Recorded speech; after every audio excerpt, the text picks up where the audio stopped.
Last week, we had a considerable amount of these top running backs on bye, but this week we have them back and we have players back from injury. We'll be excited to go through and talk about this. Starting off tier one, not much to discuss. CMC's averaging 25 points per game. He's coming off a bye week, should be fresh. We should see the usual 90% snaps from CMC. They're 3-point favorites in this game against Jacksonville. They should be able to run the ball in the second half. Honestly, just very excited to see him back in. Now, going down to tier two, going to be very brief. We'll have Austin Eckler here, but I'm recording this right at the beginning of the Chargers game. I believe it kicks off in about 10 minutes. So yes, we have not had a chance to see Eckler. I will update y'all later in the week with the flex rankings just in case anything happens. Alvin Kamara at 3. Now with Kamara, I know a lot of people had him as the RB1 overall last week, with it being a great matchup going up against the Chicago Bears. Now the matchup's not as good going up against Minnesota. I mean, you are a 2.5-point favorite. And Kamara's averaging almost 21 points per game. But I want to reiterate, with Alvin Kamara, it doesn't have a massive role in the red zone. So this is a running back that I'm not super excited about from a non-PPR perspective. However, in those full PPR leagues, he's consistently getting you at minimum 4 receptions a week, and he's a plug-and-play guy. Now, Travis Etienne will be that next RB at 4. Y'all know Etienne, one of my most drafted players this year. We got a flex on y'all. I would love to have him higher than this. The issue is you're going up against the 49ers. It will be a very, very tough matchup. I mean, but you actually have the Jacksonville Jaguars only as 3-point dogs here, and Etienne is averaging over 20 points per game. Now, our next running back only averaging 13 points per game, significantly less than everybody ahead of him, will be Jonathan Taylor. But I don't care. I'm going to have Jonathan Taylor here, ladies and gentlemen. And that if you are looking at JT, this is a running back that is consistently expanding his role every single week, playing more and more snaps. Now, last week we had him as that, I want to say maybe RB4 overall, but that was because he had no CMC, he had no Travis Etienne, and he had a better matchup going up against Carolina. The matchup here going against the Patriots, kind of whatever. We're still going to have him as the top 5 RB. Now, dropping down to our next tier, someone that I did not draft a lot, but we had as that buy low candidate a few weeks back. Tony Pollard is someone that obviously has been a little bit frustrating, only averaging 13.5 points per game. But in this game environment, you're going up against the New York Giants, and the spread on this game is 16 points. It opened up at 16. There's a chance that it gets wider here. Obviously, the Giants really aren't even a football team at this point. And with Pollard, he is seeing pretty much every single touch out of the backfield. This will be a team that runs the ball consistently in the second half. So even if he's been disappointing, I think we have to call him a mid RB1 here. Now, Josh Jacobs will be that next guy. Now, y'all know I drafted a lot of Josh Jacobs this year, just like last year. Really rooting for our guy. He didn't really see any involvement as a receiver last week with Aiden O'Connell. I don't necessarily think that's going to be something that is guaranteed to continue going forward, but he has a massive workload. I just don't love the offense. Now, the offense that I do love will be over there in Cincinnati, where you have Joe Mixon going up against the Houston Texans. And maybe you'd say, well, Mason, the Texans look so good this past week. What are we thinking here? Are we going to go through and are we going to see the Houston Texans actually keep up with the Cincinnati Bengals? No, that's probably not going to happen. I mean, if you are looking at this, you have the Texans as 7-point dogs. So Cincinnati should be able to run the ball in the second half. Obviously, Burrow just looks fully healthy at this point. Now, if you're looking at the over-under of this game, should be a very high-scoring contest. It's at 46.5 currently, which I believe is the second highest-scoring game of the week. We'll talk about the highest-scoring game of the week in just one second. But going over to our next tier, we'll be led off with Breece Hall. I'm going to reiterate, I'm recording this right before the Monday night game.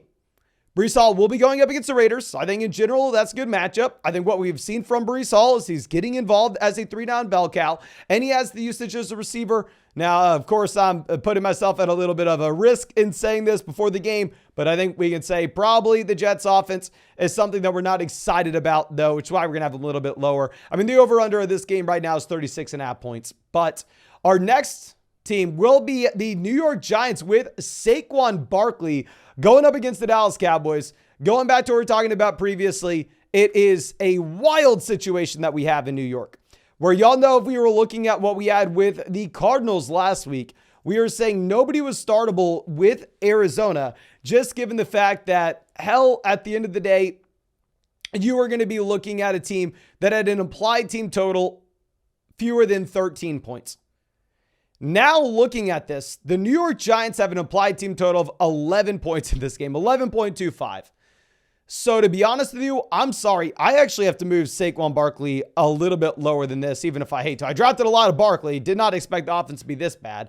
Aaron Jones will be that next running back instead. With Aaron Jones, similar to Jonathan Taylor, right? Continuously expanding his role. Looks like he is fully healthy. Aaron Jones is going to get involved as a receiver as well. Not the biggest fan of him going up against the Pittsburgh Steelers as a 3-point dog. It is what it is. Now, Derrick Henry will be that next back. Should be a close game between the Tampa Bay Buccaneers. Right now, you have the Titans as 1-point dogs in this matchup. Derrick Henry averaging about 15 points per game. Obviously, with Henry, it's very safe to say if the Titans play in a competitive game, he is exciting. If the Titans get blown out, then you want nothing to do with Derrick Henry, and it will be Tyjae Spears. So, yeah, I mean, at this point, it's a little difficult to know exactly where we should be ranking him when we don't know exactly how this game's going to go. Now, dropping down to our next tier, Jahmyr Gibbs, David Montgomery are running backs that will share this backfield. David Montgomery is going to be playing this week.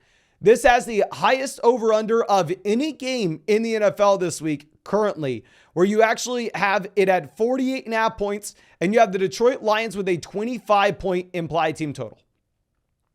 So I am very excited about this game. I want pieces in it. And while I'm a little bit hesitant, and while I don't know exactly what we can be expecting from someone like David Montgomery his first week back in, I think that both players are going to be guys that we have to start. You probably just can't rank either guy as like a top 5 RB as we saw Jahmyr Gibbs be with no Montgomery. Now, our next running back, super disappointing player as of late, will be Kenneth Walker. And if you are looking at what you've had with Kenneth Walker, this is a running back that has given you nothing over the past 2 weeks. He has had brutal matchups against the Ravens and the Cleveland Browns. This is a much better matchup at this point going up against Washington. We've kind of seen that Kenneth Walker will be that first and second down back in this offense. And if you're looking at what Las Vegas sportsbooks are telling us, they actually have the Seattle Seahawks as the 4th team in the NFL right now with their implied team total, only behind the Cincinnati Bengals, the Buffalo Bills, and the Dallas Cowboys. So it's a phenomenal matchup. So even if Kenneth Walker's been very bad, you still have to start him in fantasy. And if you're going to scream at me about telling people to start Kenneth Walker, if you're that confident Kenneth Walker is bad now, you could always go through and take the fewer than 74.5 rushing yards for Kenneth Walker on Underdog this week. I wouldn't recommend it, but if you're a Walker hater, that is something you could do. And of course, if you wanted to check out any of those pick'ems on Underdog, promo code FLOCK, find a 100% deposit match with the link in the description or the comment section, plus our rest of season fantasy football rankings and tiers. And on top of that, ladies and gentlemen, a Bryce Young special pick'em, more than less than half a passing yard for the game this Thursday. So please make sure you are taking advantage. Now, let's go over and let's look at Bijan Robinson. And with Bijan Robinson, he's been laughably bad. I mean, the Atlanta Falcons and this coaching staff, for whatever reason, I think we can all blame it on Arthur Smith, but still, I mean, have made this one of the worst situations in the NFL if you're looking for fantasy production. Now, with that being said, Bijan Robinson is still someone that you need to start based off his involvement as a receiver. If you're looking at what we've had from Bijan Robinson, every single week this season, outside of the week with the headache, which I think we can throw that out the window. We should have just not played that game. Sucks we didn't know. But outside of that 1 week, every single week he's had double-digit carries. And then also with his target volume, 6, 5, 6, 5, 2, 8, 4, 5 targets. The man's averaging 5 targets a game. He's out there averaging about 12, 13 carries a game as well. So even if he has 100% not lived up to what you drafted him to be when we took him in round 1 this year, he's still someone that we have to reluctantly start now as a mid RB2. Now, going over to Rachaad White at 17. White's coming off the touchdowns, right? I mean, and Rachaad White is getting every single touch out of this backfield. The issue is Rachaad White's just been very inefficient, right? I mean, Bijan Robinson's averaging 5 yards per carry, whereas Rachaad White has a similar target volume, just much more inefficient. And it's not like this is going to be a much better matchup going up against the Tennessee Titans. It's, in my mind, a much worse matchup. And also with White, he's just in not a great offense, even if they scored a lot of points against Houston. Now, dropping down to our next tier, we're going to go Ramondre Stevenson at 18. I understand Stevenson had a great week last week, right? It was a beautiful matchup going up against Washington. In reality, it will be a much tougher spot going up against Indy here. This game's going to be played in Europe. So we got another Europe game. We know that these games are a little bit wilder, kind of hard to know what to expect from a team-to-team perspective. Nonetheless, you can start him because he is going out there. He is seeing 4 to 5 targets per game out of the backfield, very similar to the guy ranked right above him in Bijan Robinson, right? He's just a little bit less of an efficient RB and in that very bad offense. Now, Alexander Mattison will be that next RB here. With Mattison averaging about 11 points per game, but you have no Cam Akers now. So if you take Cam Akers out of this situation, Alexander Mattison simply will be seeing every single touch out of this backfield. He's been a very inefficient running back so far this season. It's going to be a pretty bad offense as well. Now, I think Joshua Dobbs is one of the best stories in the NFL at this moment. I am truly, truly rooting for Joshua Dobbs at this point. But still, Vegas sportsbooks have the Vikings only ahead of the Panthers, Titans, Raiders, Packers, Browns, Giants offenses this week. So it is a spot where it's hard to be all in on Alexander Mattison here. Chuba Hubbard will be that next back with Chuba Hubbard. Good matchup against Chicago on Thursday night. He is the starting running back. Kind of funny that they're involving Miles Sanders as a receiver now, right? Because when Miles Sanders was a starting running back in Carolina, they decided, we can't use you on third down. And instead, we need to get Chuba Hubbard out there on third down. But now it kind of seems like the roles have been reversed where Hubbard's the starter, but they are still throwing Sanders out there. It looks like it's probably going to be a committee no matter what. Javonte won't be in a committee. However, Javonte's going to be in a much worse matchup going up against Buffalo. And I guess he'll still be in a pseudo committee, right? Just not a 3-man running back by committee like that we were previously worried about. I will say rest of season, I'm probably more excited about Javonte than where we are ranking him right here. It's just a pretty tough matchup going up against the Buffalo Bills, where you are 7.5-point dogs in Denver. Now, our next ranking, I don't know really what to say here, ladies and gentlemen. We'll go Deonta Foreman / Khalil Herbert. So if Deonta Foreman plays with no Khalil Herbert, this is where we rank him. It will be a phenomenal matchup against the Carolina Panthers. Surprisingly, Chicago's favored in this game against Carolina on Thursday night by 3.5 points. Now, with that being said, if Khalil Herbert were to play, then nobody's startable. If Khalil Herbert plays, then I think it's going to be a running back by committee where we're not super excited about either guy. So that is going to kind of depend on what you're looking at there. Now, Gus Edwards will be our next RB at 24. Edwards, very bad matchup against Cleveland. And it really doesn't matter what I say. And last week we were saying, Gus Edwards, exciting in a non-PPR format because of his touchdown upside. Full PPR, not interested. He's averaged fewer than a target per game. And then he goes out there and has 2 rushing touchdowns off of 5 carries, right? So he's going to continue to get there. At least that's what it seems. He's had 7 rushing touchdowns off of 110 carries so far this season. Ultimately, it's a running back by committee in Baltimore, even if Edwards is the starting guy here, and he's been great as of late. If it's a full BBR format, when you literally get nothing as a receiver, I'll be a little bit hesitant. Now, Jerome Ford will be that next RB here. With Ford, I think he is the starting running back in Cleveland. I think this is a running back by committee, so it's hard to be super excited about anybody. And it's that very, very tough matchup going up against the Baltimore Ravens. Then we'll be going Brian Robinson. With Brian Robinson, I want to reiterate, this is going to be for a full PBR format, right? So the full PBR league, Brian Robinson is a running back that simply is not getting involved as a receiver. He has 24 receiving yards over the past 3 weeks.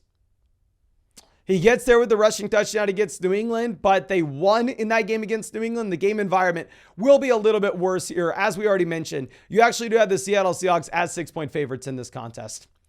Now, James Cook will be this next running back here at 27. With James Cook, very difficult to get excited in that Leonard Fournette's probably going to play, right?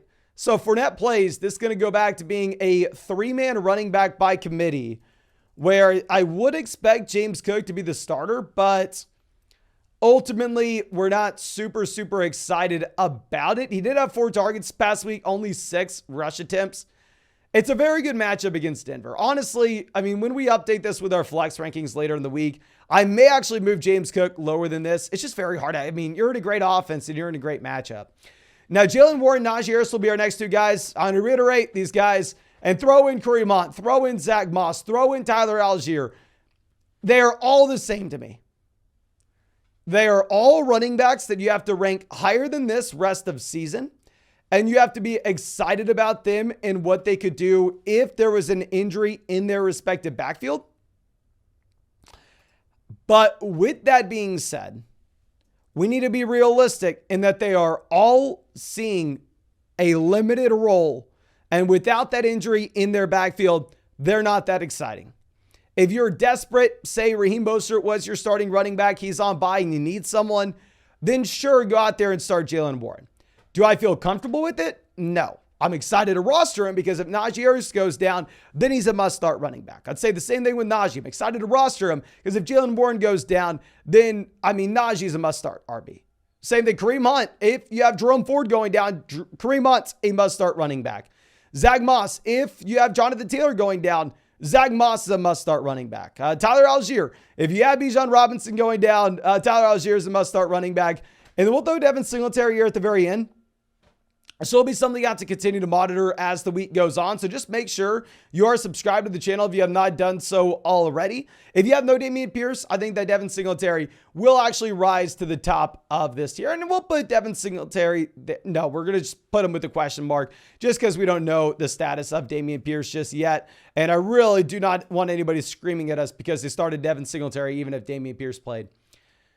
But I think that's all we have for you. If you enjoyed this video, go down there, hit that like button, subscribe to the channel if you play fantasy football. And of course, if you wanted to check out any of those pick'ems on Underdog, if you think I'm too high on Kenneth Walker here and you want to go take the fewer than 74.5 rushing yards, you do you. You can find that link in the comment section in the description. Promo code FLOCK, 100% a positive match, plus our rest of season fantasy football rankings and tiers. And on top of that, ladies and gentlemen, a Bryce Young special pick'em more than less than half a total yard. But I think that's all I have for you. Again, thank you. Really do appreciate you. And really hope I get to see you out in the live stream later tonight.